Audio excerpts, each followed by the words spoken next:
My name is Maya Sterling. I'm 34, and I'm a registered nurse in Oak Ridge, Pennsylvania. 3 years after my sister stole my husband, the two of them walked back through my parents' front door for what she called a family visit. Chloe hugged everyone but me, looked me up and down, and smiled. Still single, LOL. She actually said the letters. Julian, my ex, laughed from the doorway. Hey, ugly. Still the same? And then my dad, who had barely spoken above a murmur for 3 years, pushed back his chair and stood up. Good timing, he said. I have something important to tell you. Their expressions changed immediately. What happened in the next 40 minutes ended a medical career, rewrote a will, and forced me to make the hardest choice of my life. And the folder my dad set on that table still wasn't the part that broke me. To make sense of that dinner, I have to take you back 3 years. I was 31, married 4 years to Dr. Julian Vance, internal medicine, the kind of man who introduced himself with the doctor attached. I was working med-surg at Oak Ridge General, working 3 12-hour shifts a week, and I thought we were fine. Tired, but fine. Everyone's tired. Then one February night, my unit was overstaffed, and I got sent home early. Still in my scrubs, smelling like hand sanitizer and somebody else's bad news. Julian was in the shower. His phone was on the kitchen counter, face up, and it lit while I was pouring cereal. I wasn't snooping. The banner did the snooping for me, a text from a contact saved with a little red heart. I knew the name before my eyes finished focusing, the way you know a diagnosis before the labs come back. Chloe, my sister. The message said she'd left her earrings in his car, and it said other things I won't repeat, because some sentences you can't unhear. Here's what I did. I didn't scream. I didn't throw the phone in the disposal, though I priced it out emotionally. I photographed the screen twice and set the phone back down at the exact same angle. 12 years of nursing will do that to you. When something is bleeding, you don't panic. You document. Julian came out toweling his hair and asked if there was coffee, and I said, "Yes, honey, there's coffee." I needed to be sure before I lit my life on fire. By morning, I was sure. But the affair, if you can believe it, was not the part that took 3 years to survive. It was my family's reaction. I expected an earthquake. What I got was a family meeting with casserole. My mother, Alina, sat me down at her kitchen table, held both my hands, and begged me not to make her choose between her daughters. Don't put me in the middle, Maya. I can't lose this family. She was 63 then, already misplacing words, and I didn't have the heart to tell her the family was already lost. It just hadn't hit the ground yet. Chloe never apologized. Not once, not sideways, not even in a card. The closest she came was a shrug over the phone. These things happen. You two were basically roommates anyway. My dad said almost nothing, which at the time I read as weakness. Remember that. The divorce took 8 months. Julian hired a lawyer with a firm handshake, and I walked away with my car, my license, my half of a mattress sale, and a lesson about which promises hold up in writing. 90 days after the ink dried, Chloe married him at a vineyard in Vermont. I found out from a cousin's phone at Thanksgiving. 60 guests, white orchids, my sister in a dress the color of vanilla frosting. Then they moved to Boston, 5 hours away, and the whole town settled into treating it like weather. Something sad that happens, nobody's fault. People at church squeezed my arm. So, why did I stay in Oak Ridge? 10 minutes from the house where every holiday now had a crater in it. Not loyalty, not weakness either. I stayed because that fall, my mother put the electric kettle in the refrigerator and laughed like it was a joke, and I was the only one in the room who knew it wasn't one. The diagnosis had actually come first, 6 months before the affair blew up, though we didn't understand yet what it would swallow. Alzheimer's disease at 63. Early enough that Mom could still recite the neurologist's diplomas back at him. Late enough that she'd been hiding sticky notes in her purse for a year.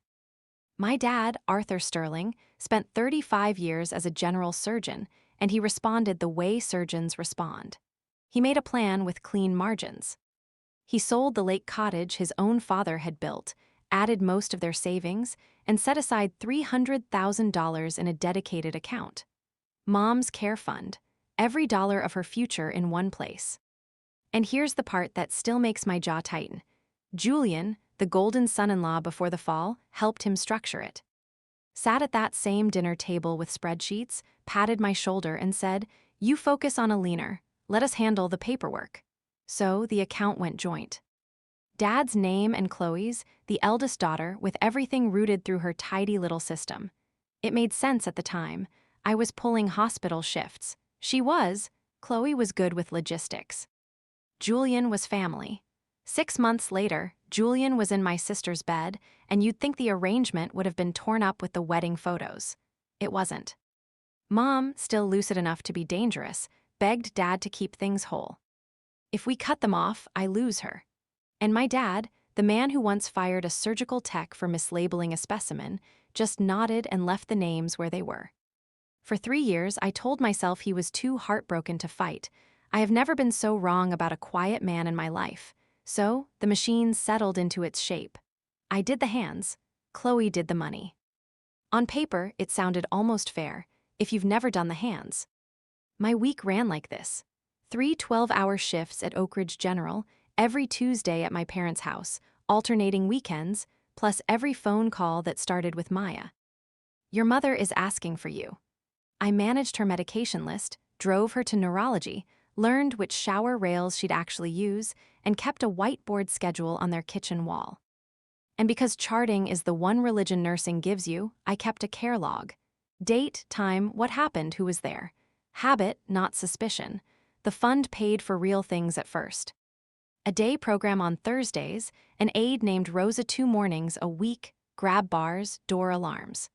Requests went through Chloe's system, and reimbursements came back with smiley faces in the memo line. Then, near the end of that first year, I was sorting mail at the house and found a statement Dad had left out.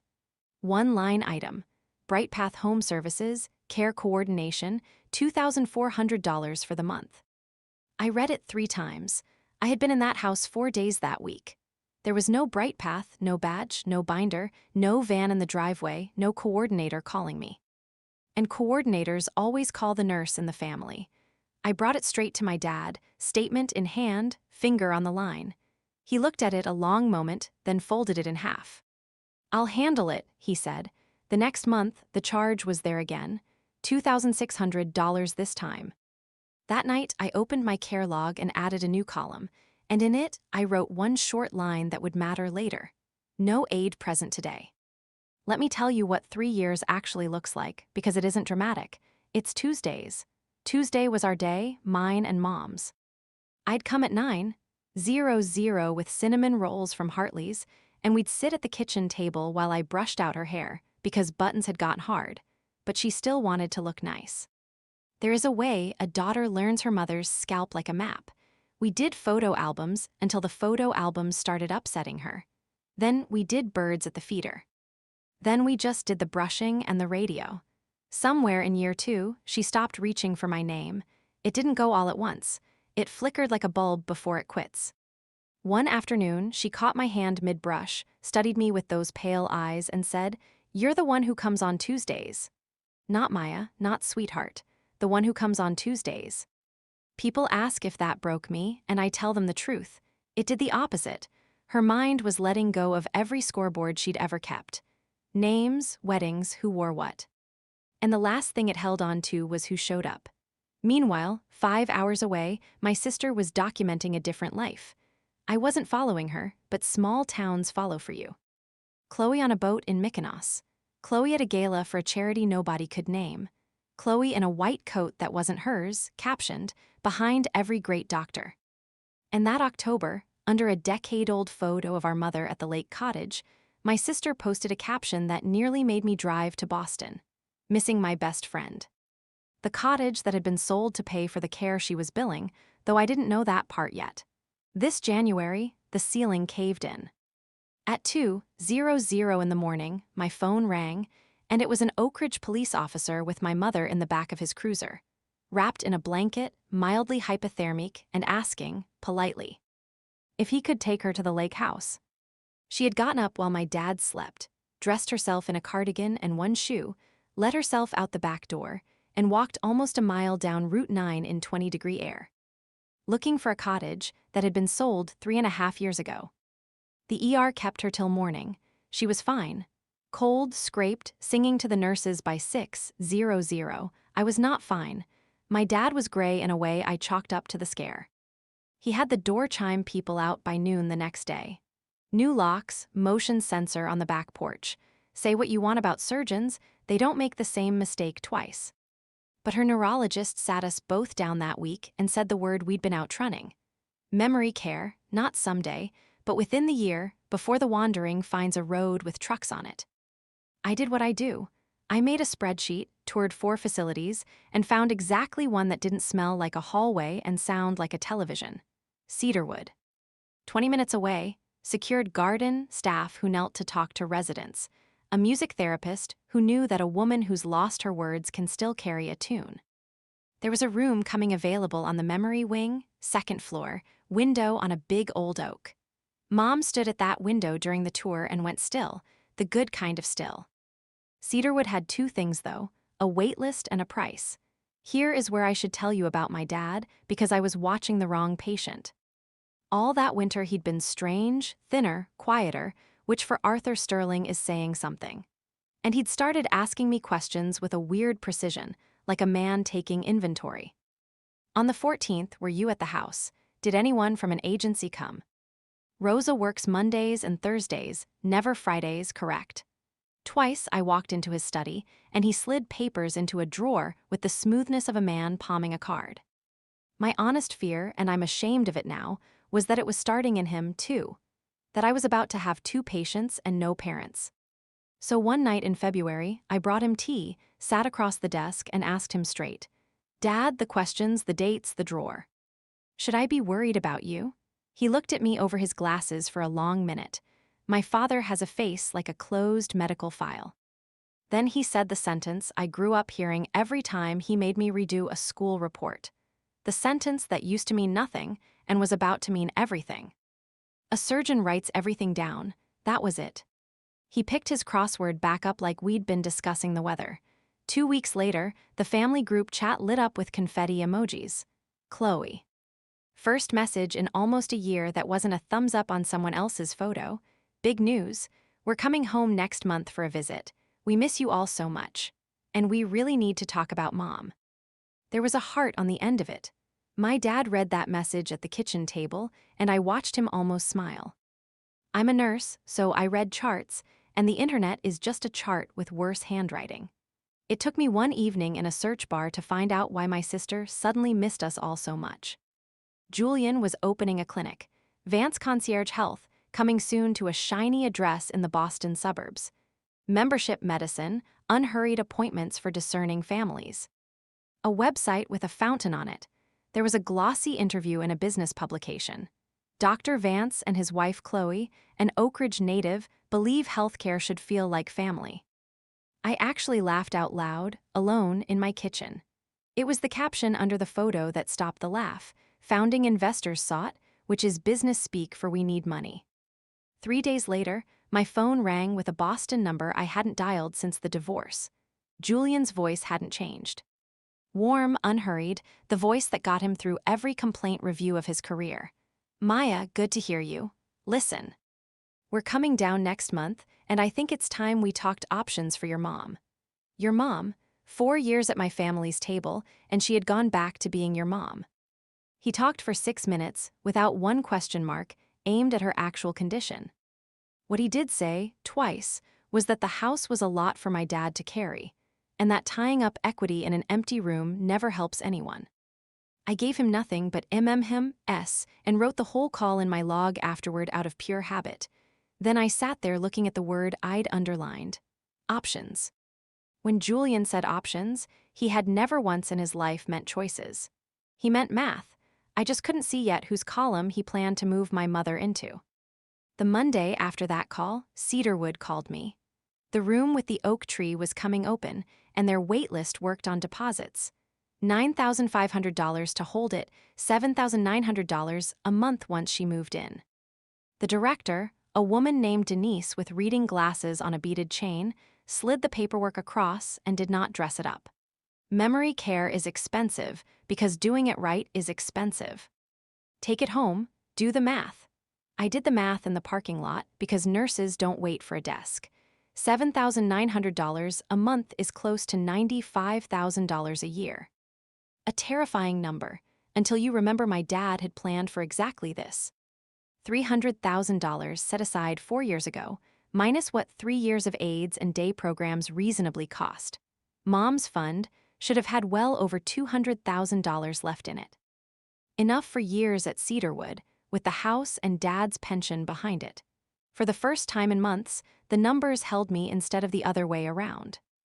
I sat in my car outside that building and let myself picture it. Mom by the oak window, me visiting Tuesdays with cinnamon rolls. No more 2:00 a.m. Phone calls that start with a police officer's voice. That evening, I emailed Chloe. Subject line, Mom Cedarwood deposit. Short and factual, the way you write anything you might someday need to show a judge. Room available. Deposit $9,500. Deadline in 3 weeks. Please confirm transfer from the care fund. I read it twice, sent it, and watched the little check mark appear. It sat there. 1 day, 2 days. On day 3, my sister was posting brunch photos. On day 5, I got my answer. Hey hun, just seeing this. Big decisions like this shouldn't be rushed over email. Let's all sit down as a family when we're there next month and really talk it through. Mom deserves that. Kisses to Daddy. There were 2 pink hearts. There was no yes, no no, and no $9,500. The room's deadline came before their visit, and she knew it because I had put the date in bold. So I did what any reasonable person would do. I went around her. I drove to First Oak Ridge Bank on my lunch break, still in scrubs, and asked what it would take to get the deposit released or my name added to the account so someone local could act in an emergency. The manager was kind and useless in the way policy makes people. I wasn't on the account. She couldn't discuss balances, activity, or so much as the font on the statements. Changes require both account holders, your father and my sister, same day, signatures, ID. Bring your dad in with Mrs. Vance next month, she offered brightly, like that sentence didn't have a lit fuse in it. That night, I asked Dad flat out to add me. He was at his desk with his crossword, and he didn't look up right away. When he did, there was something in his face I mistook for tiredness. Not yet, he said. Trust me, a few more weeks. A few more weeks from the man whose entire answer to a vanishing $2,400 a month had been, I'll handle it. I stood in his study doorway. Doing something I had never once done in my life. I ran out of patience with my father. Weeks until what, Dad? He filled in 7 across. Until they're sitting at my table. That Tuesday, Mom surfaced. If you've loved someone with Alzheimer's, you know what I mean.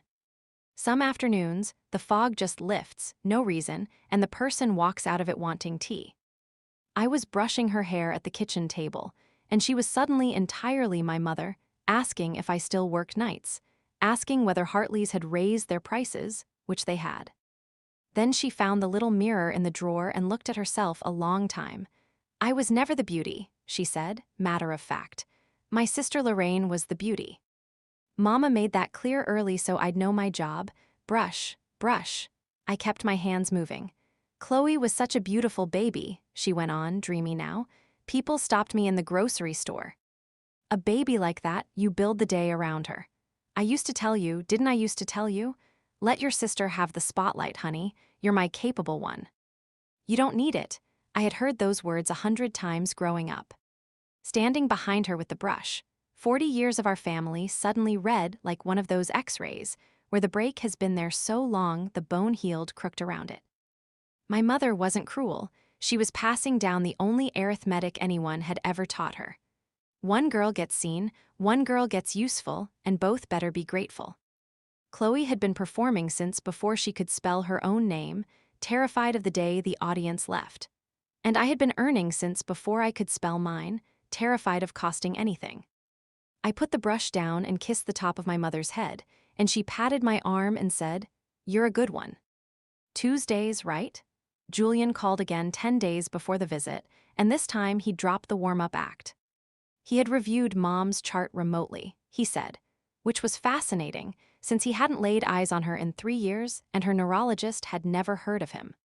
His professional opinion, cedarwood was an emotional purchase. Boutique pricing, he said. Amenities nobody with her diagnosis can appreciate. There was, he said, a perfectly adequate facility 40 minutes from Boston, half the cost, where the family could keep an eye on things. The family. And then, when I listed what her neurologist actually recommended, staff ratios, secured outdoor access, the music program, he sighed. The sigh he used to aim at waiters, delivering the line I want printed on his clinic's fountain. Maya, you're a nurse, not a physician. You're too close to this. Someone objective needs to make the financial calls. Too close to this. 11 years of Tuesdays too close. I said evenly that we'd discuss it when everyone was in town, wrote the call into my log, time, duration, quotes, and hung up before my voice could spend what my face was saving. Friday was deposit day. I had Chloe's blessing by then, sent in a single line at midnight. Fine, use the fund for the deposit if you must. If you must, remember those words. Friday, 11:00 a.m., Cedarwood's front office, which smells like coffee cake on purpose. Denise had the paperwork fanned out. The room with the oak tree was mine to hold, and all that stood between my mother and the safest bed in the county was one wire transfer from her own care fund. Denise typed, waited, and frowned at her screen in a way I've seen doctors frown at monitors. It's not going through, insufficient funds. I actually smiled. That's how sure I was. That account holds a couple $100,000. Run it again. She ran it again, same answer. So I called First Oak Ridge Bank from the parking lot. Because the transfer had failed with me standing there, as the named recipient's daughter, holding power of attorney documents. The girl on the phone could tell me exactly one fact, the fact the machine had already told me. Available balance insufficient for a $9,500 transfer. Then, quieter. Because we'd gone to high school together and she was bending a rule sideways. Maya, there's not even close to that in there. Low four figures. Low four figures? Out of $300,000, minus 3 years of real, receipted care, there should have been somewhere north of $200,000 in that account. There was about $2,500. I stood in that parking lot for 1 minute doing absolutely nothing, which for me is a Category 5 event. Then I walked back inside, sat down across from Denise, and slid over my own debit card, the one attached to 12 years of night differentials and skipped vacations. $9,500. My savings minus a rounding error. Hold the room, I said. My mother is coming. Been thin and gray and quiet all winter, sat back down and told me about the scan in November and the second opinion in December. Module 4 Denise looked at the card, then at me, and processed it without a word, which is the kindest thing anyone did for me that month. Somebody had emptied my mother's future. I had 3 weeks to learn who signed what, and my father had known for years. Here's what nobody tells you about rage: mine files paperwork. That weekend, my dad, quietly, no questions asked, which should have told me everything, requested 3 full years of statements from the bank. Account holders write for tax season. Tuesday night, after Mom was asleep, I spread them across my parents' kitchen table like a chart review and went line by line with a highlighter. Exactly the way I was trained to hunt a medication error. It didn't take long because the pattern wasn't hiding. BrightPath Home Services, care coordination, respite care, in-home assessment. $2,401 month, $3,100 the next, $3,400 in the months after. Chloe must have felt ambitious dinging that account every single month, 21 months straight. Total, a hair under $62,000. I cross-checked 11 of their invoiced respite days against my own care log, the one I'd been keeping out of habit since that first weird statement. 11 days when an aide was supposedly bathing and feeding my mother. 11 days when I was physically in that house, charting no aide present today in my own handwriting. There was no BrightPath van, no BrightPath badge, no BrightPath human. There was only a filing, 10 minutes on the Illinois Secretary of State website, because LLC records are public, and thank God for that. BrightPath Home Services LLC, registered 4 months after the wedding. Managing member, Chloe Vance. My sister had invented a company, named it something that sounds like a hospice brochure, and billed our mother's brain disease like a subscription service. And that was the small number. 8 months ago, outgoing transfer, $130,000. Memo line, conservative growth allocation. Last month, one final sweep, $14,500. The growth allocation had an address. It was Julian's clinic. Wednesday, I paid $275 of my own money for 1 hour with an elder law attorney 2 towns over, because I wasn't ready to say any of this out loud in Oak Ridge. I laid out my folder, statements, my log, the LLC printout, and watched her eyebrows do a slow climb. This, she said, is one of the cleanest financial exploitation fact patterns I've ever seen walk in here, and you can't do a thing with it. I'm paraphrasing, barely. Problem 1, I wasn't the account holder, so legally the injured parties were my parents, and any suit, any police report, any freeze had to come from my father's hand, not mine. Problem 2, the moment the couple smelled trouble, one certified letter, one call from a detective, that last $2,500, and more importantly, any recoverable assets, could slide into the clinic's business entities and take years of litigation to chase. Problem 3, the one that put ice in me, criminal cases are slow. Charges, discovery, trial. 18 months if we sprinted, she said, and restitution, if it ever came, would come long after Cedarwood's next dozen invoices. Your mother needs the money back faster than the state can punish anyone. Civil pressure gets money. Prosecution gets headlines. I drove home the long way, past the lake where the cottage used to be ours, doing the arithmetic that mattered. Every road ran through one man. The account holder, the injured party, the quiet man with the crossword who had watched a fake company eat his wife's future for 3 years and said, "I'll handle it." Either my father had been asleep at the wheel of his own life, or my father was doing something, and I had been standing outside of it. That night I stopped waiting to be invited in. I built my case the only way I know how, like a shift report. Assessment, findings, recommendation. I printed the statements and flagged them with the little plastic tabs I use for medication sheets. I copied out my care log pages, 11 of them, the no aid days highlighted. On top, I put one summary sheet in plain English. What was taken, when, by whom, and what mom needed by the first of the month. Then I sat in my car outside my own duplex for 10 minutes, because there was one thing that could still stop me, and it wasn't fear of Chloe. It was my dad's gray winter face. The weight he wasn't explaining. If I put this folder in front of a 68-year-old man, and his heart gave out at his own kitchen table, keeping the peace would be the last thing I had ever done for this family. I sat with that for 10 minutes, and then I thought about a police officer's voice saying she was asking for the lake house, and I started the engine. It was almost 11:00 when I pulled up. The house was dark except for one light. His study, glowing yellow behind the curtain like it had been every night that winter. I let myself in the back, past Mom's door alarm, and stood in the hallway with my folder against my chest like a shield.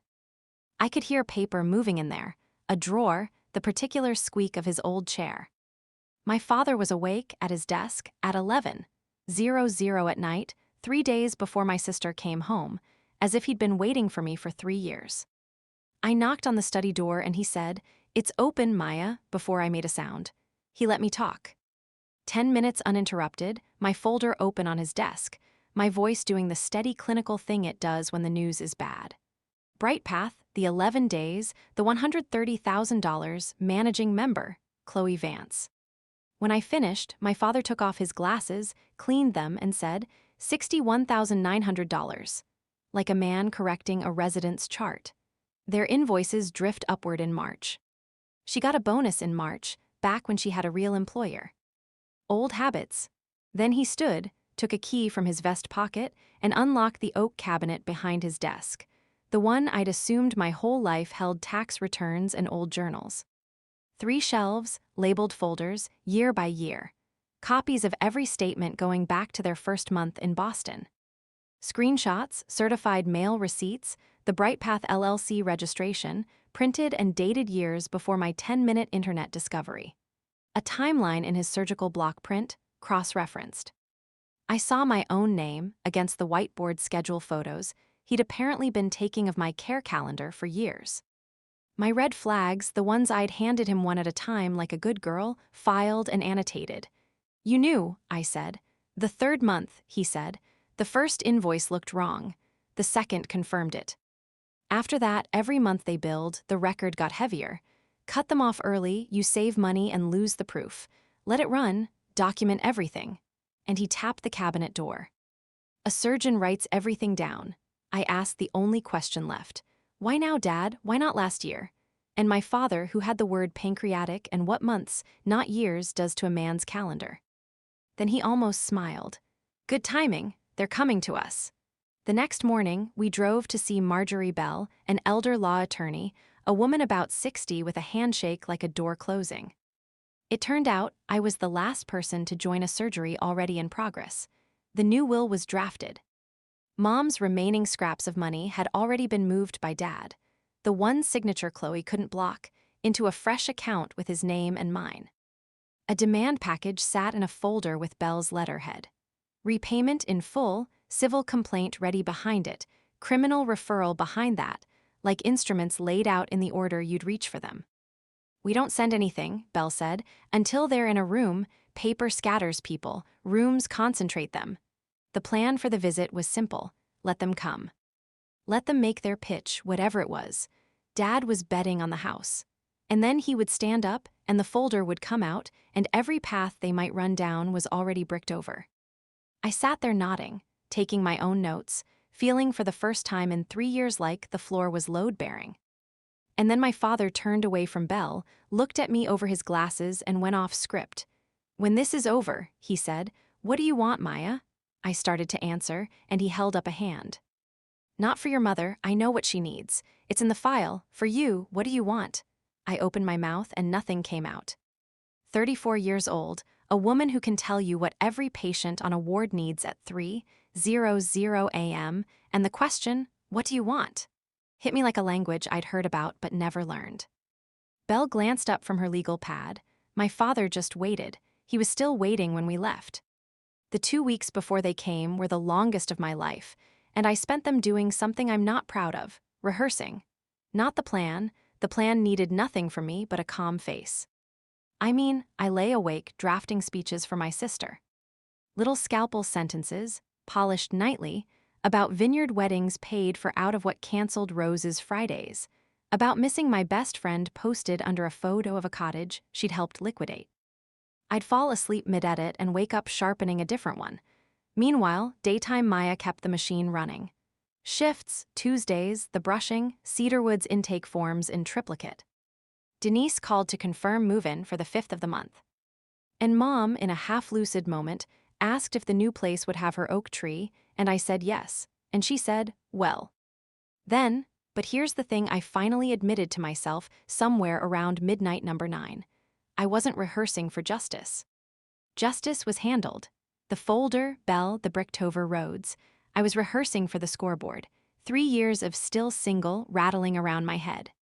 And what I wanted, what I physically craved, was one public inning where I finally got to be the one holding it. Anyway, God has a sense of humor about rehearsals. The doorbell rang on a Friday, 24 hours ahead of schedule, and every speech I'd written went out of my head for good. They came early to catch us soft. I'm convinced of that now. Chloe swept in the way she enters every room, like the lighting had been waiting on her. Real estate hugs for everyone, the kind where only shoulders touch. When she got to me, she stepped back instead, took a slow inventory from my shoes to my ponytail, and smiled the smile that got her 3 county fair crowns. Still single. LOL, she said the letters out loud, at our mother's dining table. Julian came in behind her carrying wine nobody asked for, surveyed the wallpaper, the worn runner on the stairs, me, and laughed. Hey, ugly, still the same? To this day, I don't know if he meant the house or me, and I don't think he knew either. The sentence was load-bearing both ways. I said, "Hi, Chloe." "Julian, there's coffee." And my voice came out level, which I attribute to 12 years of saying the patient in room 4 is coding in the same tone you'd order lunch. My hands did not shake. I want that on the record. And then came the moment none of us staged. Mom appeared in the hallway in her yellow cardigan, fresh from her nap, and stopped in front of this glamorous stranger. She studied Chloe's face the way she studies the bird feeder now, with polite wonder. Then she asked, "Are you the one who comes on Tuesdays?" You could hear the furnace tick. Chloe's smile held its shape while everything behind it left the building. "No, Mama, it's me, it's Chloe." Mom nodded, gracious as a queen with a stranger, and patted her arm. "Oh. Maya comes on Tuesdays." And she shuffled past her firstborn to ask me if there were cinnamon rolls. My dad sat at the head of the table through all of it, silent, watching them the way he used to watch a monitor in recovery, waiting for a rhythm to declare itself. Dinner was pot roast and theater. Julian waited until plates were cleared to produce a leather portfolio, and the two of them performed what I can only call a duet. I could hear the rehearsal in it the way you hear it in a pharmaceutical ad. The house, Julian explained, was a lot for a man Arthur's age. Markets being what they were, the smart move was to sell this year. Mom would transition to a well-run community outside Boston. He slid a brochure across. The cover photo was a beige hallway. Half the cost of these boutique places, and we'd be right there. And the proceeds, this was the aria, would go into a family investment vehicle. Managed, he said humbly, through the clinic's fund. Keeping everything in the family, Chloe came in on harmony. "We've been managing the money 3 years, Daddy. We know what's best." And honestly, Maya's amazing. A hand pressed to her chest aimed at me, but she's exhausted. And exhausted people make emotional decisions. I watched my father listen to all of it with his hands folded, nodding slowly, the picture of an old man being managed. Then he asked his questions, gentle as gauze. "Which community exactly? What's their overnight staff ratio, do you know?" Julian didn't. "And this vehicle, who audits it?" Julian said something with the word proprietary in it. "One more. What does BrightPath charge for coordination these days?" "Rates go up, I imagine." I stopped breathing. Chloe, radiant, fatally fluent, said, "Oh, everything's gone up, Daddy. You have no idea." My father smiled for the first time all night. "No," he said. "I have some idea." And he folded his napkin the way he used to snap off surgical gloves. My father stood up. 68 years old, 30 pounds under his fighting weight, and the room still reorganized itself around him the way an operating room does. "Good timing," he said. "I have something important to tell you." Their expressions changed immediately. I finally understood that phrase watching it happen, not guilt yet, recalibration. Two people checking which version of themselves the next 5 minutes required. He set the folder on the table. Not a slam, a placement, the way you set down something sterile. 3 years of statements from your mother's care fund. BrightPath Home Services. $61,900 for care nobody provided. 11 of those invoices billed for days when the only caregiver in this house was Maya. Her log and my records agree to the hour. The LLC behind BrightPath was registered in Illinois 4 months after your wedding. He turned one page with one finger. Managing member, Chloe Vance. My sister's face did something I had never seen it do. It stopped performing. 8 months ago, my father went on, voice level as a table, $130,000 left that account as a growth allocation. It landed in an entity attached to Vance Concierge Health. Last month, another $14,500. What remained of a Leaner's fund as of Friday was $2,500. Roughly the cost of 1 month of the care you were invoicing. He looked at them the way he must have looked at 10,000 scans. You took more than $200,000 from a woman who can't always remember her own kitchen. You counted on nobody checking. You forgot whose daughter she is. A beat. A surgeon writes everything down. The furnace ticked twice. Then Julian stood up so fast his chair barked against the floor, and his voice came out wearing an entirely new suit. Watch a cornered, credentialed man cycle through his settings. It's an education. Setting 1, technical. Management fees are standard practice, art. Coordination is a recognized service category. You're reading raw statements without context. My father slid across a page of my care log, 11 highlighted days, and said, "Here's context." Setting 2, sacrificial. Julian took half a step sideways from his own wife. The LLC was Chloe's project. I assumed she was running actual services through it. If invoices were irregular, that's Chloe. My sister's head turned toward him slowly, like a door coming off one hinge. 20 years of being the prize, and the man she'd won was reissuing her as the defect. Setting 3, and he found it fast, the real Julian voice dropping into the register he probably thought of as courtroom. Think carefully, Art. You're dying to spend your last year on litigation. Push this and I'll bury the estate, competency challenges, undue influence, elder manipulation claims against her. A finger at me without eye contact. I know how these judges think. Eleanor will be in a county bed on Medicaid before you people see a dime. There it was. The brochure was gone. The beige hallway had always been the plan. Chloe made one last attempt at the old music. Daddy, this is all a misunderstanding. We would never.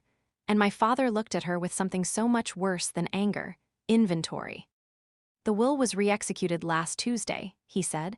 Witnessed, notarized, filed with Marjorie Bell. Neither of you appears in it. The demand package is on her desk. Whether the next envelope is civil or criminal has not been decided. Julian barked, "By whom?" And then my father did the one thing I never saw coming. He turned to me. "I assembled the record," my father said to them, but looking at me. "I'm the account holder, and I'll sign what needs signing, but I'm not the one who was robbed of a husband and then billed for the privilege. And the smallest hitch, the only one all night, I won't be here for most of what comes next. So it's Maya's call, all of it. The lawsuit, the criminal referral, the medical board, what mercy looks like, if any is looked for." He tapped the folder. "And the will, Marjorie has my instructions. As written, everything goes to Maya. If she wants it built differently, we build it differently while I'm still here to sign." The silence had texture. Chloe was staring at me, and I watched the exact second she understood the thing that had never once been true in our lives. Her little sister was holding the scoreboard. All of it. Her money, her husband's license, her name in this town. Julian recalculated even faster. You could watch the flowchart run. And when he spoke, his voice had found a third setting I'd never heard. Careful. "Maya, we've known each other a long time. Whatever you're feeling, there are structured ways to resolve." 48 hours, I said. It came out in my 3:00 a.m. voice, the level one. "You'll hear from Marjorie Bell's office. Until then, nobody touches an account, and nobody calls my mother." I stood, collected the coffee cups nobody had touched, and carried them to the kitchen because my hands wanted a job. And that was the one available. Behind me, the folder sat on the table between them like a third parent. Everything I had wanted for 3 years, gift-wrapped, one signature away. So, why did it feel like a scalpel left on a table? The pressure campaign started before I got home. Julian first by text, because paper trails only frighten honest people. Let's be adults. Full repayment, quiet terms, sign this week. If the board is never mentioned.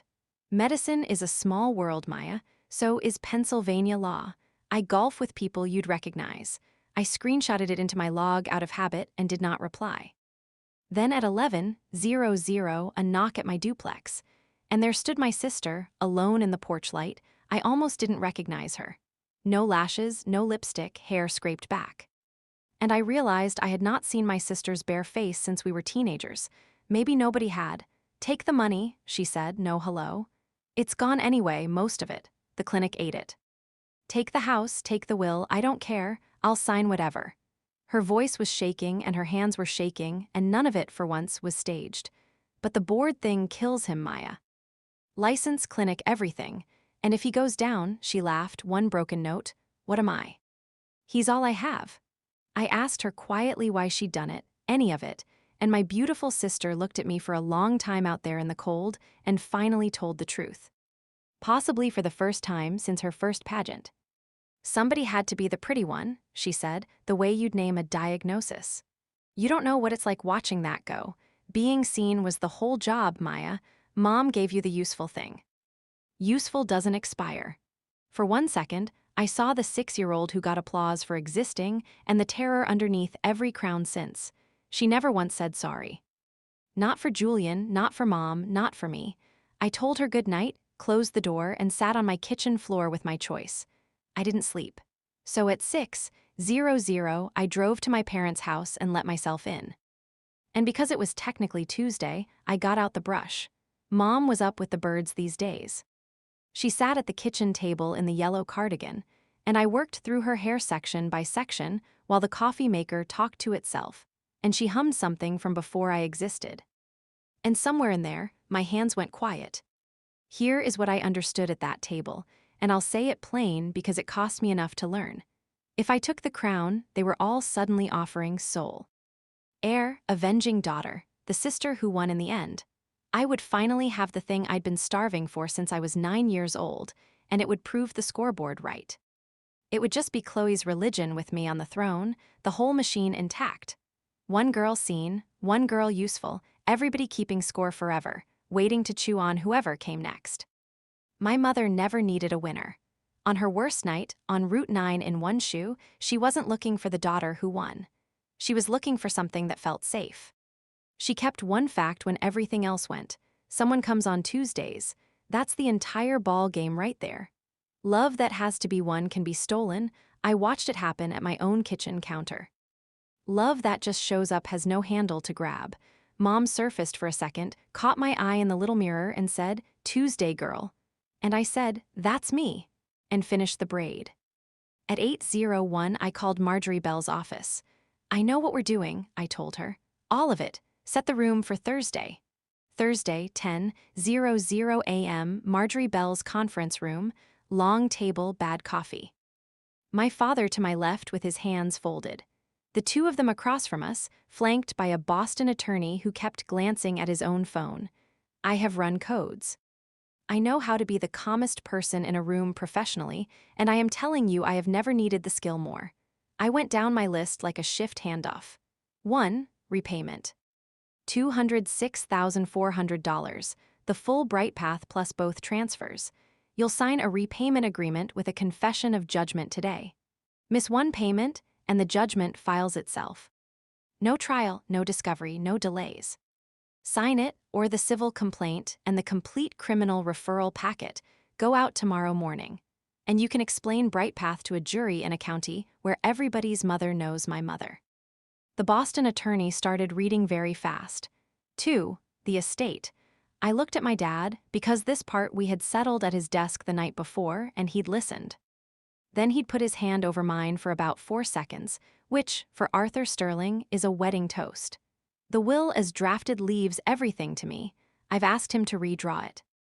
Everything, house, pension remainder, recovered funds, goes into an irrevocable trust for the care of a leaner Sterling. Professional trustee, Marjorie supervising. Nobody in this family inherits anything until Mom has everything she'll ever need. No child of this family gets to hold money over another one, ever again. Chloe made a small sound. I didn't look up. 3. The trust signs a paid caregiver agreement, market rate, taxes withheld, respite coverage written in. Turns out care coordination is a real job when a real person does it. The first person it pays is Rosa. The second one is me. Julian's attorney whispered. Julian stared at the confession of judgment, and I watched him run the only math that had ever mattered to him and come up short. He signed. His pen tore the paper a little.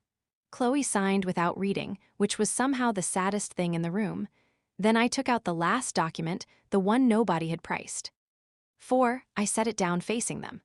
State Medical Board complaint form, filled out in my handwriting, my name and license number in the complainant box where anyone could read them.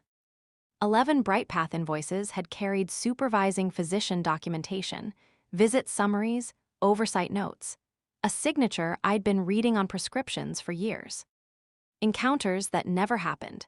Attesting to care never rendered on a cognitively impaired patient he hadn't examined since before her diagnosis was 3 years old. This one isn't a negotiation, I said. There's no version where I unsee falsified charts. I've been reporting what I chart for 12 years. I don't stop because the chart has my family in it. The Boston attorney said the word settlement with a question mark, and I slid the form back into its envelope, sealed. It goes in today's mail. I'm not asking permission, I'm giving notice. And my sister came out of her chair. "You're doing this to win?" she said, and her voice cracked down the middle. There was the real fight, the only fight we'd ever actually been having since before either of us could spell.